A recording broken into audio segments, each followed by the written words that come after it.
Radhe Radhe everyone. Hope everyone is doing fine. Happy Yugadi for all that celebrated.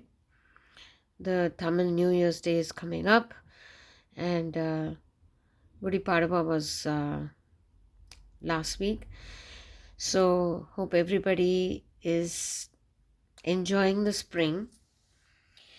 Now, I'm so sorry that I did not share a theme last month. Last month was very crazy for me.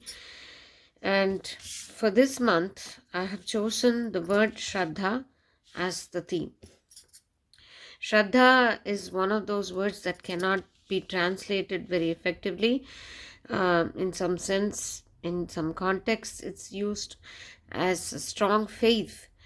And although in colloquial language, I've always heard elders at home say, why don't you put some Shraddha in it? Whatever you do dishes or you do your studies, just put some Shraddha, do it with Shraddha.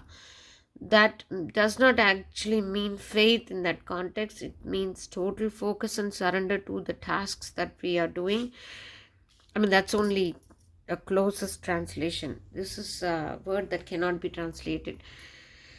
Anyway, there is talk of Shraddha throughout Bhagavad Gita, and I've taken 2 slokas for my own theme exploration or personal journaling, so to speak. One is 439 in Jnana Karma Sannyasa Yoga. I'm going to read the verse first. Shraddhavan labhate jnanam tatpara sanyatendriyaha jnanam labdhva param shantim achirenadi gacchati. Those whose faith is deep and who have practiced controlling their mind and senses attain divine knowledge. Through such transcendental knowledge, they quickly attain everlasting supreme peace. The second verse that I have taken is from Shraddha Traya Vibhaga Yoga, which is the 17th chapter, 3rd verse. Sattva nurupa sarvasya Shraddha bhavati bharata Shraddha mayoyam purusho yo yat shraddha sa eva sa. The faith of all humans conforms to the nature of their mind. All people possess faith, and whatever the nature of their faith, that is verily what they are. So, the points of contemplation in this context of Shraddha is past month, the happenings in my life took me back to how strong my faith was. How strong my faith was in the sense, at least in Gita, at least in 439, the faith is not the kind of faith that we usually talk about, which is like a blind faith, faith in God. So that's one thing, that is bhakti. But here, Bhagwan also talks about control of mind and senses. Here, the faith is towards the ultimate truth. What is the absolute truth? What is true? Bhagwan is true. Consciousness, or the supreme, is the truth. And to realize that truth, how much Shraddha are we putting? How much of all this around us are we taking it as real? That has been a consistent theme with what has happened in my personal life last month. And so my contemplation on Shraddha had begun. So how strong is my Shraddha towards my spirituality? So the first thing that occurred to me is, if I am building a strong foundation of spirituality, I'm sorry, I have to adjust the view. Then how far am I invested in it? How much Shraddha I have in it? That's one question I would want to ask myself. Why, in the context of 439, only and only if my faith is deep enough, or the Shraddha that I'm putting into the act of pursuing spirituality is strong enough. I'm so sorry. Then only can I have supreme peace. Param Shantim Adirenadi Gachati. Only if I have Shraddha will I get Jnanam. Jnanam is the ultimate knowledge or um, ultimate removal of ignorance. So what is ignorance? Is believing in whatever is around you, the Maya, as real. So what is real and unreal has been a question from 216 onwards in Bhagavad Gita. What is real? What is ultimate truth? And what is the other thing that which is not the truth? This is where the Vishada Yoga began, that Arjuna believed this whole thing to be true, that all of them are aligned against him, or all his relatives, but there is a truth beyond that. That was only a configuration of Maya. So how strong is my Shraddha towards my spirituality, and how much am I invested in getting the jnana, and also to get the jnana, how much am I doing to control the senses and mind, which is my second point of contemplation. So why would senses and mind be controlled to get Shraddha? So if Shraddha were to be taken as just faith, or blind faith in God, or faith in higher power, or something like that, control of senses and mind may not seem very necessary. If you had to just take it as a blind faith, wherever your mind wanders or your senses are going, you just have to convince your mind that there is God and that you have faith on him. But that's not the kind of thing that at least Bhagavan seems to be speaking here. He's speaking about Shraddha to understand the only truth that there is, which is Bhagavan ultimately, but that is the truth that we are seeking. So in our search of truth, why senses and mind control are necessary? Senses run towards objects outside, and mind also generally is outwardly. So until and unless the mind is turned inward and the senses are controlled and brought back in second chapter, Lord says about the tortoise. He gives an analogy of a tortoise who just withdraws his limbs. Similarly, if we are able to withdraw our senses and mind is brought under control, then our mind is placid enough to understand what is real and what is unreal.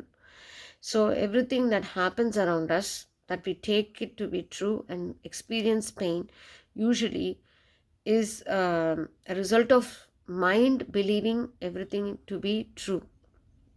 And the pain that results out of it also seems very true. In fact, we do, feel pain.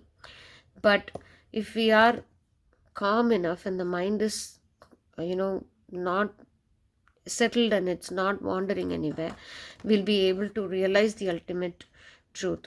And that is why he talks about senses and mind.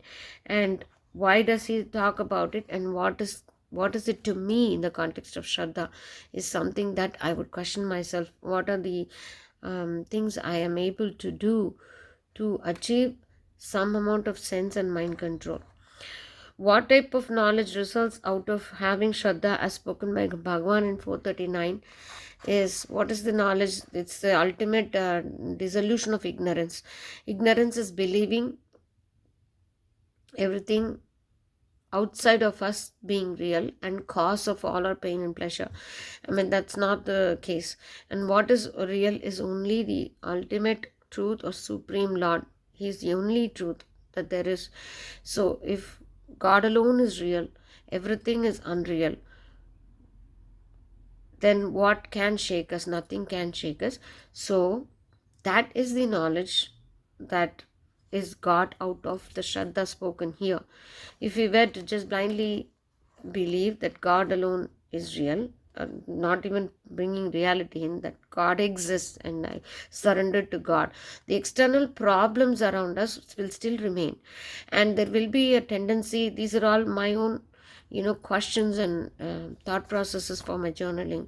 There will be a tendency to ask God to solve my problems that I feel that are inflicted upon me by the external world, and that whole model needs to change. That's all ignorance. So once that goes away, and that we realize that God resides within us, being our Antaryami, guides us every day, and that He alone is real, and everything that's external that we see is just an illusion, will slowly take us from ignorance to knowledge. And that's the jnanam that we will get out of the Shraddha that God has spoken in the 4th chapter. And the second part of my journaling for the theme would be, what is the nature of mind? So in 17.3, God says, whatever your nature of mind, so will be your type of Shraddha. He even speaks about Satvik Shraddha, Rajasic Shraddha, and Tamasic Shraddha in this chapter. And I might have to ask myself, what type of Shraddha do I possess? Do I have any Shraddha at all? So again, I cannot say faith here, because Shraddha is the combination of faith and focus and surrender towards something, and it's very hard for me to put it in English. So do I have any Shraddha? And taking only spirituality in context, because Shraddha is required even to do worldly tasks. Only if we have complete focus and surrender and a thought that this task will take me somewhere, does a task get completed. Suppose I'm practicing music, I should have some amount of focus and surrender towards the art form that I am trying to master. That's also Shraddha. But in this case, I'm asking myself of what kind of Shraddha I have in terms of spirituality. Because there's Tamasic Shraddha, there's Rajasic Shraddha, and then Satvik Shraddha. What Satvik Shraddha has is that, it does not expect anything to change.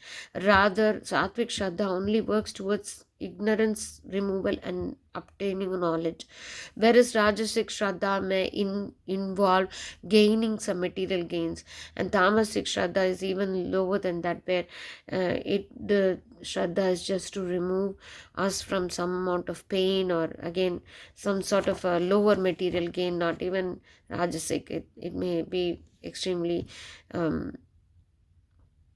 primal, for all we know.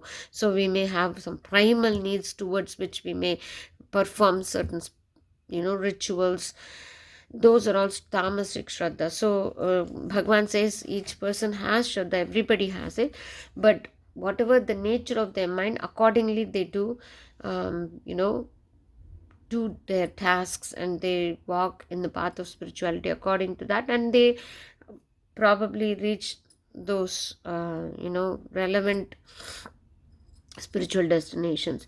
But what we are seeking, or at least I am seeking, is Satvik Shraddha, where there is unalloyed bhakti towards Lord, and not expecting anything to change, rather to see everything, pain and pleasure, to be the results of my karma, and that in this current Janma, I'm able to serve Lord by serving family, or wherever I'm placed, in whatever ways I can do. So that is the kind of Satvik Shraddha I'm walking towards, and I may ask myself what steps I can take to strengthen that kind of Shraddha. So that is this April month's theme, and I will meet you next month with another theme. Again, I apologize for not sharing a theme last month. I hope you're all studying the Gita, enjoying the beauty of Gita, chanting the Gita, doing deep dives, and you're all involved in the study in some way or the other. Hope you're also writing the scripture, as I'll quickly update my progress on that too, that I have kept up with it. Let's see. So wherever I was not able to finish, I've always gone back to the backlog. Let's come to this year. We started last February, and this is this February. and then March is done, and I think April I'm yet to do today's. So 11:14 was my verse yesterday. So every day one verse, writing the scripture has immensely helped me to stay in touch with the message of Bhagwan. I hope you're also doing that, and I'll meet you very soon with another theme next month. And if I'm able to do a deep dive of any shloka that I'm able to, I will try this month. Radhe Radhe everyone.